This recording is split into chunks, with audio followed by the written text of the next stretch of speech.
Assalamualaikum everyone and a very good day to all. In this video, we shall learn about time division multiplexing or TDM, which is one of the basic techniques of multiplexing. Here is the table of contents for you to navigate through this video. These are the learning objectives to be obtained after you went through this video. Again, you can check them yourself whether you have acquired the objectives or not. So how can we multiplex?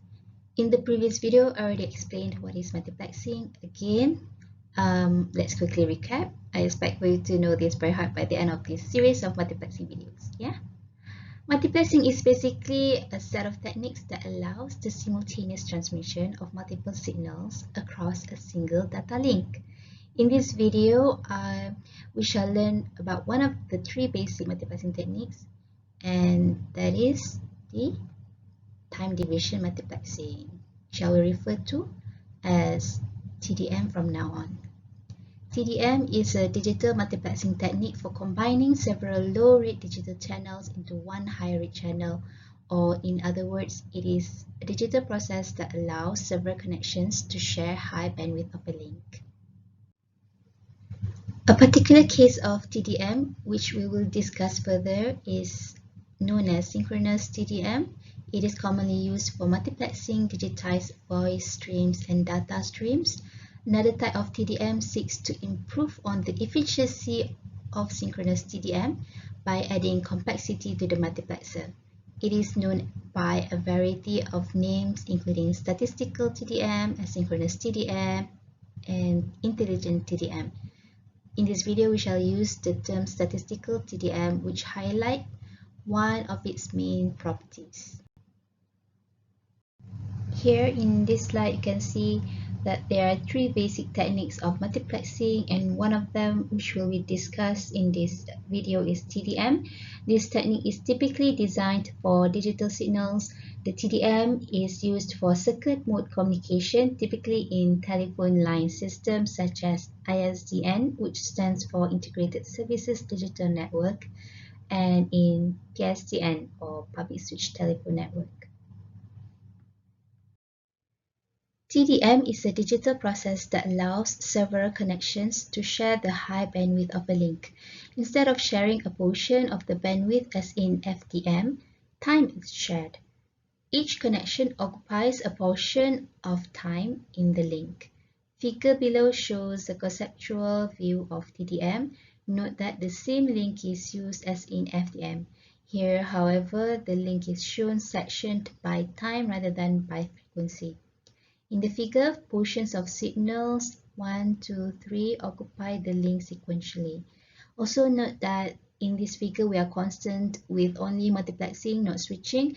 What does it mean by that? This means that all the data in the message from source 1 always go to a specific destination, be it 1, 2, or 3. The delivery is fixed and unvarying, unlike switching. We also need to remember that TDM is, in principle, a digital multiplexing technique. Digital data from different sources are combined into one-time shared link. However, this does not mean that the sources cannot produce analog data. Analog data can be sampled, changed to digital data, and then multiplexed by using TDM. We can also divide TDM into two different schemes, synchronous and statistical. We'll first discuss synchronous TDM and then show how statistical TDM differs.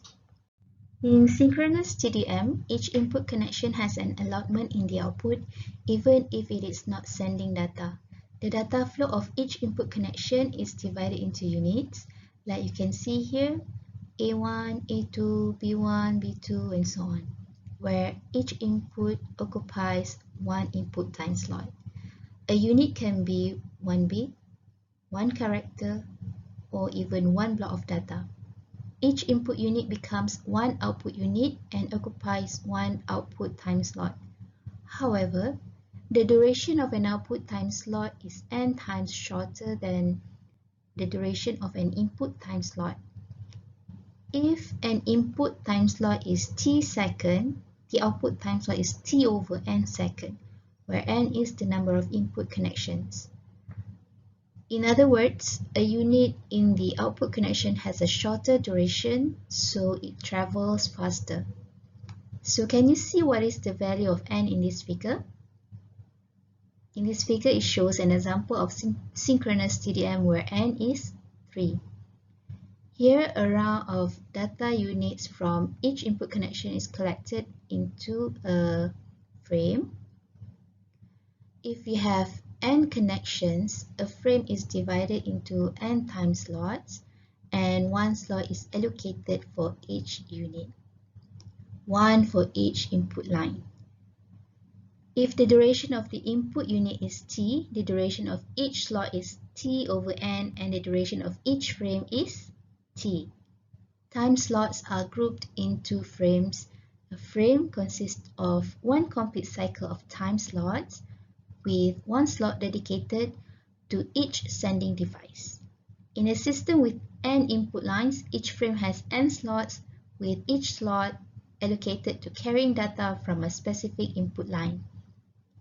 The data rate of the output link must be n times the data rate of a connection to guarantee the flow of data.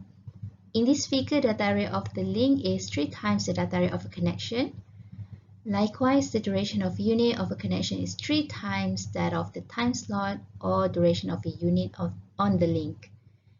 Please note that the data representations, such as the duration or t, in this figure are not to scale. Okay, let's do an example. In this figure, the data rate for each input connection is 1 kilobit per second. If one bit at a time is multiplexed, meaning a unit is 1 bit, what is the duration of A, each input slot, B, the duration of each output slot, and C, the duration of each frame? We can answer the questions as follows. For A, the data rate of each input connection is 1 kilobit per second. This means that the duration or the bit duration is 1 over 1000 second or 1 millisecond. The duration of the input time slot is 1 millisecond, which is same as the bit duration as each unit is 1 bit. For B, the duration of each output time slot is 1/3 of the input time slot. This means that the duration of the output time slot is 1/3 millisecond or 0.333 millisecond. Lastly, for C, each frame carries 3 output time slots. So the duration of a frame is 3 times 1 over 3 millisecond, or it will become 1 millisecond. The duration of a frame is the same as the duration of an input unit. Okay. If you remember from the previous slide, we also have this, where t, or the duration of the frame, equals to t, or the duration of an input unit. I want you to try this yourself and see if you can get the answer. Assume that the data rate of each input connection in figure above is 6 kilobit per second. Find the new durations for each input slot, B, the duration of each output slot, and C, the duration of each frame.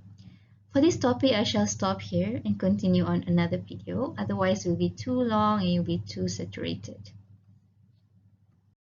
Before I end this video, please let me know how is your understanding on this topic throughout this video so far at this link. Your participation is highly appreciated. If you have any questions or comments, please let me know. Thank you and see you on the next video.